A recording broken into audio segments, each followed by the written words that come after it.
Many people hope for a promise of love forever. And we do so because we want resolution. We don't want to be hurt. We want to know that we're making a safe bet. But life is not like that. And even a partner who professes to love us one day can, in time, have a completely different feeling and want to evacuate. So I am reading the Q&A that you send me all, and this one is today. Hey, let me pull up the screen here. This is from Megan, and Megan writes, "Hi Susan, thank you. Your videos are empowering and your words have given me strength." Megan, I really love hearing that. Thank you. 3 days ago, my boyfriend of 3 years broke up with me. We were on a 2 week break and he just texted me he's done. How can a person tell you that they'll always love you? You are my other half. I want to grow old with you and then not want to put in the work to fix it. I feel so confused and in pain. Any advice would help. Megan, first of all, I am so sorry. 3 years, and you thought that this was your one. And I don't doubt that when you heard these words, because you did 3 years together, this wasn't like a con artist in and out. So you did 3 years together. I don't doubt that he wanted to live his life with you. I don't doubt that he felt that way. So please don't give yourself that kind of grief. But what I do think is that your partner had some other feelings that he didn't share with you.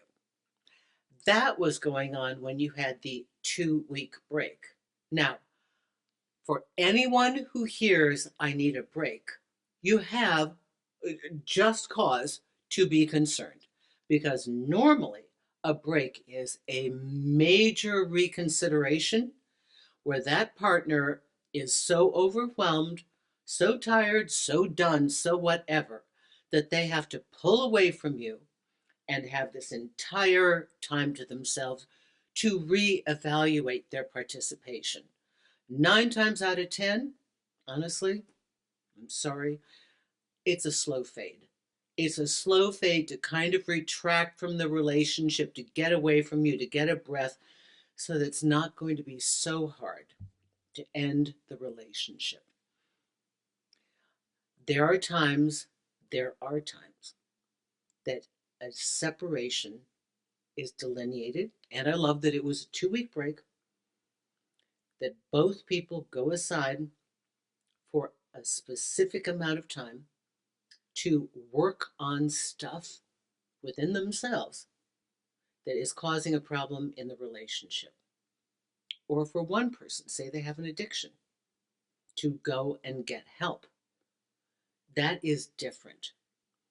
But the fact that a break was called for and then you got a text message saying they're done, my guess is they had met somebody else. Doesn't mean they were looking for it, but they met somebody else. And they needed time to think, and maybe they needed to see if there was a safe landing before leaving you. Oftentimes, when these breakups occur out of nowhere, in time, the person who writes me, the person who's the dumpy, discovers that, oh, yeah, they were seeing somebody. And then there are also times where the breakup has happened really in their mind a lot sooner than they actually physically pulled the plug. And I would bet that many of you have felt this, that pulling away. That's why we do so many videos on pulling away, what to do when they pull away. Should you have a conversation? Should you not? How do you handle it? Because we feel that distance. And that is an uh-oh moment, because something's changing. And we are trying to get the read of the environment to know what conversations to have and what we can do to protect ourselves and maybe preserve the relationship. So 3 years for you, that was a good run. I am terribly sorry for this breakup, and especially because it was done on text.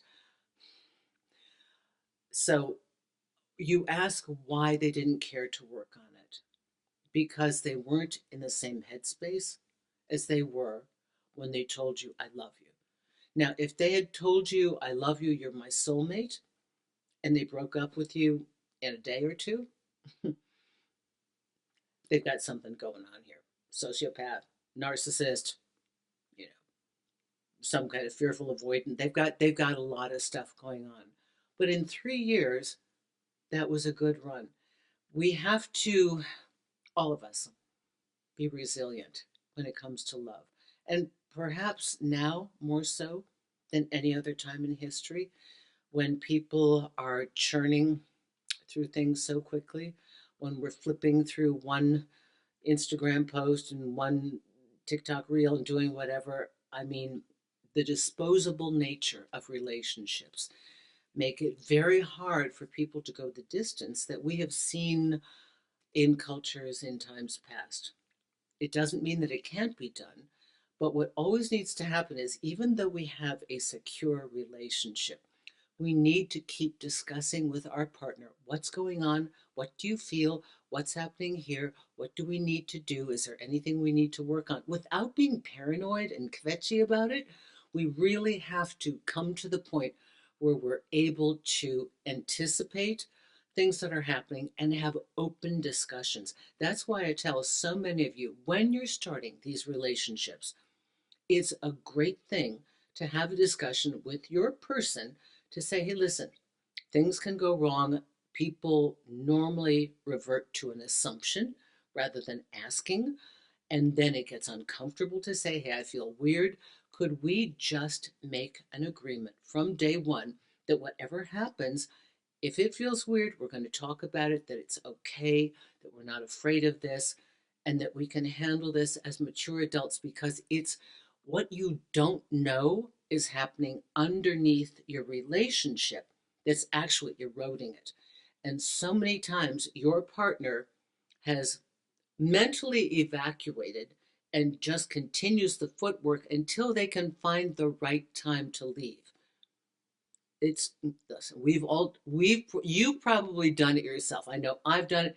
To find, you're trying to set them up so that they're not so destroyed if you leave. You're trying to find a way to empower them, and that's when you don't want it to work out. The reason you don't ask anymore is because you're really done. And I'm sorry to say that, but that's the way it is. You, when you care to have it work, you will work it out. You will do your portion. You will ask what's going on. So, again, I'm sorry for your situation. And again, I want to remind you, as I've been saying recently, that we have to pat ourselves on the back and celebrate the time we have had together in loving partnership. People don't always grow together, it's a reality of life. But if we can learn to be at peace with the goodness that we have had, take the gem from that, the things we learned, the things we loved, the fact that we know that we can handle a relationship in 3 years. That's great. That's great. And then carefully consider, and what's really wonderful, if your person would talk to you, at some point, if it's comfortable and you're not still yearning for them, it would be really great to have a, hey, I'm over this. Nobody's bad or wrong, but I really want to know, just so I can prepare my mind, like, what were the signs I missed? Like, what was going on? You're not bad or wrong. It happened. Okay, it's done. I kind of feel like something else happened. If they can tell you anything that's useful, sometimes it's just them. They just, for whatever reasons, and they may not know. And if they don't tell you, it doesn't always mean they're withholding. I've discovered many people don't know why they run. They don't know why they stay. They don't know why they do what they do. The important thing is that you should. You should know why you stay. You should know why you leave. You should know why you run. If you need a consultation, please check me out, Susan Winter at susanwinter.net. I have a lot of great resources. I've got a merch store. I've got books. I've got great audio books. The Susan Winter Show streams as a podcast that streams on all of your major channels. And so check me out there when you're driving, cooking, doing whatever. And feel free to write your question for a Q&A that I could pull up for this, for the podcast, or just write you back directly. Contact page, susanwinter.net. Go down to the Q&A. Thank you very much.